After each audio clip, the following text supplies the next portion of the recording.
나 같은 경우는 이른 아침이 되면 늘 언제나 그랬듯이 약수터에 운동하러 간다. 그래서 오늘도 새벽 5시부터 일어나서 약수터로 갔다.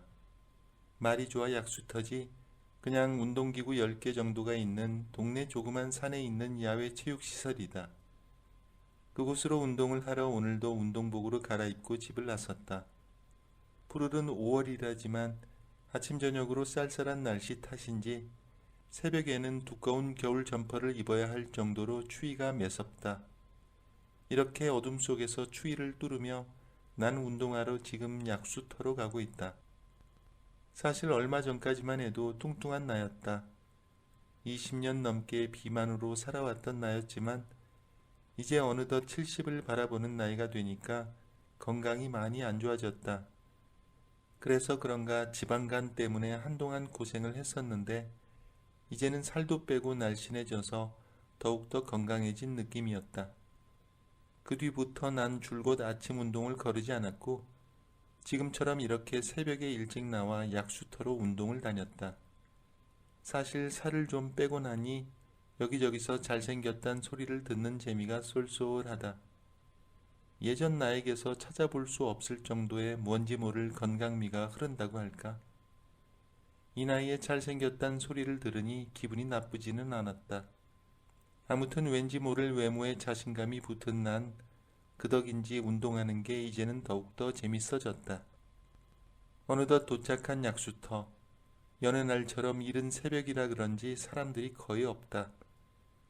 약수터엔 나 포함하여 남자 둘이 보인다.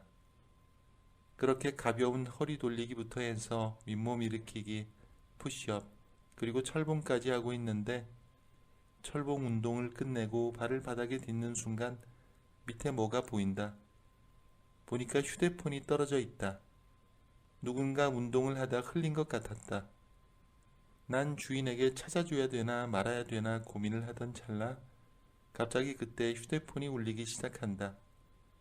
그래서 난 얼떨결에 전화를 받았다. 전화 속 목소리는 내 또래 아줌마의 목소리였다. 나보고 전화기 주운 분이냐고 하길래 난 그게 아니라 전화기가 철봉 밑에 떨어져 있었고 전화벨이 울리길래 주워서 받은 거라고 말하니 그게 그거 아니냐며 지금 어디시냐고 묻는다.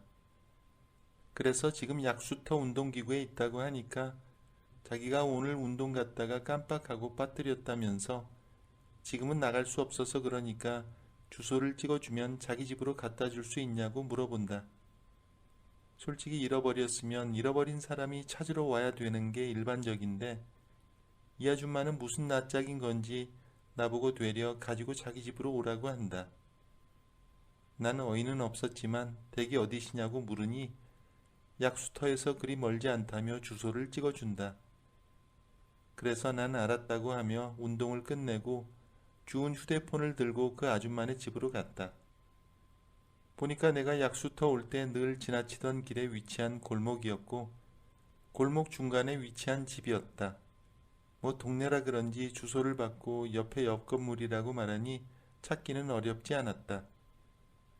그래서 배를 누르고 밖에서 기다리는데 아줌마가 나오는 것이다. 나보고 정말 미안하다며 자기가 아침 운동 끝내고 잃어버린 것 같다고 하는 거다. 난 그러냐며 어쨌든 여기 있다면서 휴대폰을 전해주자 아줌마는 그래도 이왕 오셨으니 그냥 가시면 안 된다고 하는 거다. 그래서 난 괜찮다고 말하니까 아니라면서 일단 들어오시라고 자꾸만 팔을 잡아당기길래 난 할 수 없이 그 아줌마네 집으로 들어갔다. 아줌마네 집은 오래된 양옥집이었는데 그 집에서 혼자 사는 것 같았다. 아줌마가 소파에 나를 앉히고서 주방에서 달그락달그락 하는 소리가 들린다. 무슨 요리를 하면서 상을 차리는 것 같은데 나보고 그러지 않아도 지금 아침을 차리려던 참이었는데 잘 됐다면서 식사하시고 가시라고 그런다. 혼자 먹기 부담스러울 정도로 많이 차렸다고 하는 이 아줌마. 나는 생판 모르는 동네 아줌마 집에서 아침을 같이 먹기가 여간 민망해서 아니라며 이젠 그만 가보겠다고 말하니까 갑자기 아줌마가 주방에서 허겁지겁 나오며 다시 나를 잡고는 이번에는 아까와는 다른 그렁그렁한 눈으로 나를 애처롭게 바라보며 그냥 같이 아침밥만 먹어주면 안 되냐고 물어본다. 그 말을 들으니 왜 이렇게 또 거절하기가 민망한지. 그래서 알겠다고 하고 난 주방 식탁에 앉았는데 혼자 사는 아줌마가 먹기에는 정말 많을 정도의 진수성찬이 따로 없었다. 불고기에 잡채에 그리고 토랑국에 떡에 아주 임금님 수라상이라고 해도 무방하다. 난 웬 음식들을 이렇게 많이 했냐고 물으니 이렇게라도 해야 혼자 사는 거 티 안 내지 않겠냐며 매번 대식구가 사는 것처럼의 양들을 시장에서 장을 본다는 이 아줌마. 그래서 난 사연이 있냐고 물어보니 사연 없는 사람이 어딘들 없겠냐며 그냥 이렇게 혼자 살다 보니 익숙한 아침상이라고 말하기에 난 별뜻 없이 그 아줌마가 차려준 음식을 먹기 시작했다. 솔직히 운동도 끝내고 아침도 굶었겠다. 배가 너무 고팠는데 잘 됐다 싶었다. 그렇게 한참을 먹고 있는데 마누라 걱정이 됐다. 나오는 길에 휴대폰도 안 챙겨왔는데 분명히 운동 끝내고 올 시간인데 안 와서 아침 차려놓고 기다릴 걸 생각하니 걱정이 됐지만 그래도 뭐 집에 가서 대충 둘러대면 될 것 같았다. 난 그 아줌마와 식탁에 앉아서 마치 부부처럼 아침을 먹었다. 그런데 그때 혼자 산다던 그 아줌마네 집에 누군가 아침부터 벨을 누르는 것이다. 난 벨이 울리는 인터폰으로 고개를 돌려 살짝 쳐다보니 인터폰 속엔 내 또래의 어떤 남자가 서 있는 것 같았다. 아줌마는 그 모습을 보고는 깜짝 놀란 얼굴로 나에게 잠시만 계시라며 잠깐 나갔다 온다고 한다. 그렇게 그 아줌마는 식탁에 앉아 밥 먹다 말고 바깥으로 나갔고 밖에서 뭐라 말하는 건지 한 5분 뒤에 다시 안으로 들어온다. 그러면서 나에게 마치 설명이라도 하듯이 저 양반 또 왔다면서 아이 밀린 수금을 왜 아침부터 받으러 오는지 라며 군시렁군시렁 대기 시작한다. 보니까 무슨 수금 같은 걸 받으러 온 것 같았다. 난 대충 그런가 보다 하고 넘어갔고 어느덧 아침을 다 먹고 이제 그만 가보겠다고 하니까 아줌마가 갑자기 울면서 나를 잡는다. 아니 이 아줌마가 갑자기 왜 우는지. 그러면서 하는 말이 사실 오늘은 죽은 자기 남편 기일이었다면서 나보고 오늘 먹은 음식은 남편 기일에 맞춰 차린 음식이란 게다. 그러면서 이때 나에게 불쾌하게 생각하지 말라며 대신에 제사상 올린 건 아니고 그냥 기일에 맞춰 음식만 했다고 한다. 난 그러냐며 아무튼 이제 가보겠다고 하니까 아줌마는 다시 또 나에게 하는 말이 그쪽을 보니까 죽은 자기 남편이 생각난다면서 남편만 살아있었으면 이렇게 오늘처럼 아침도 같이 먹고 했을 텐데 소소한 즐거움이 없는 하루하루를 보내 너무나 서글프다며 갑자기 나에게 얼렁뚱땅 살며시 안겨버리며 흐느끼는 이 아줌마. 나는 위로를 해줘야 되나 말아야 되나 고민이 됐지만 그래도 이건 아닌 것 같아서 그 아줌마를 밀치며 진정하시라고 말하며 좋은 분 만나셔서 재혼하시라고 했더니 그게 말처럼 쉽냐고 하는 거다. 그러면서 다시 안기며 어디 그쪽 같은 남자 없냐면서 운동으로 다져진 몸이라서 그런지 정말 단단하다고 말하는데 난 너무나 기분이 이상했다. 그래서 더 있다간 나도 이성을 잃을 것 같아 이제 그만 가보겠다며 허겁지겁 그 집에서 나와버렸다. 그 뒤 집에 와서 생각해 봤는데 참 별일이 다 있다 생각했다. 그리고 살 빠진 내가 60이 넘은 나이에 이렇게 아줌마를 울릴 만큼의 외모가 됐나 싶어 난 아내에게 요즘 살 빠진 내 모습이 어떠냐고 말하니까 당신 10년은 더 젊어 보인다고 하는 거다. 그 말을 들으니 흡족하고 기분이 좋았다.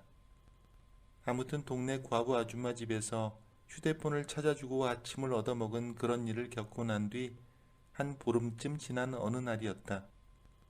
그날은 다른 때보다 더 일찍 운동을 나갔고 그렇게 운동을 하고 있는데 누군가 모자를 눌러쓰고 약수터로 오는 것이다. 얼굴은 잘은 보이지 않았지만 그런데 그 모습이 남자는 아니고 나이가 있는 아줌마 모습 같았는데 이 아줌마 오자마자 제일 어려운 철봉 쪽으로 가서는 갑자기 운동을 하는가 싶더니 주위를 살피며 핸드폰을 주머니에서 빼더니 철봉 밑에 툭 하고 떨어뜨리는 것이다. 그러면서 다시 주위를 살피며 빠르게 약수터를 빠져나가는 이 아줌마. 나는 그때 아차 했고 저 아줌마가 바로 그 과부 아줌마라는 생각이 딱 들었다. 생각해보니 저 아줌마 일부러 철봉에 핸드폰을 떨어뜨려서 자기 집으로 갖다 달라고 했던 거고, 철봉은 여자들이 잘 안 하는 운동기구인데, 그러고 보니 저 아줌마가 철봉에서 운동할 리도 없고 거기에 일부러 핸드폰을 떨어뜨린 건 철봉을 주로 남자들이 하는 운동기구이고, 그래서 거기에다 휴대폰을 떨어뜨렸다고 생각했다. 그런 생각들을 하니 좀 무섭기까지 했다. 그렇게 난 약수터를 빠져나가 집 쪽으로 걸어갔는데 왠지 그 아줌마네 집 앞 골목 쪽으로 가보고 싶어서 그쪽으로 걸어갔다. 그랬더니 저번에 인터폰에서 봤던 행색이 비슷한 남자가 그 집 앞에 서 있었고, 이내 아줌마가 나오더니 아줌마의 꼬임에 넘어간 듯 싶었다. 나는 그냥 한 번의 만남으로 그쳤지만 저 사람은 그 아줌마랑 계속 만남을 갖는 듯 싶었다. 저번에는 내가 아줌마네 집에 있어서 아침 일찍부터 찾아온 저 남자를 아줌마는 일 있다고 쫓아낸 거였다고 생각하니 소름이 돋으면서 뭔지 모르게 헛웃음이 나왔다. 그리고 그 아줌마 참 대단하다 느껴졌다. 차라리 그럴 거면 그냥 재혼을 하지 왜 저러고 사나 모르겠다. 근데 뭔지 모르게 저 아줌마 집에 다시 가보고 싶은 이 기분은 뭔지 그냥 뭔가 아쉬운 생각이 든다. 난 그 뒤 약수터에 운동하러 갈 때면 철봉 밑에 휴대폰이 떨어져 있는지 확인부터 하는 게 버릇이 됐고, 대체 그 휴대폰을 누가 줍고 누가 전화를 하는지 늘 관찰하게 되어버렸다. 들리는 소문에 의하면 그 아줌마에게 휴대폰을 안 찾아다 준 동네 남자가 없다는데 과연 언제까지 저럴지 참 모를 일이다.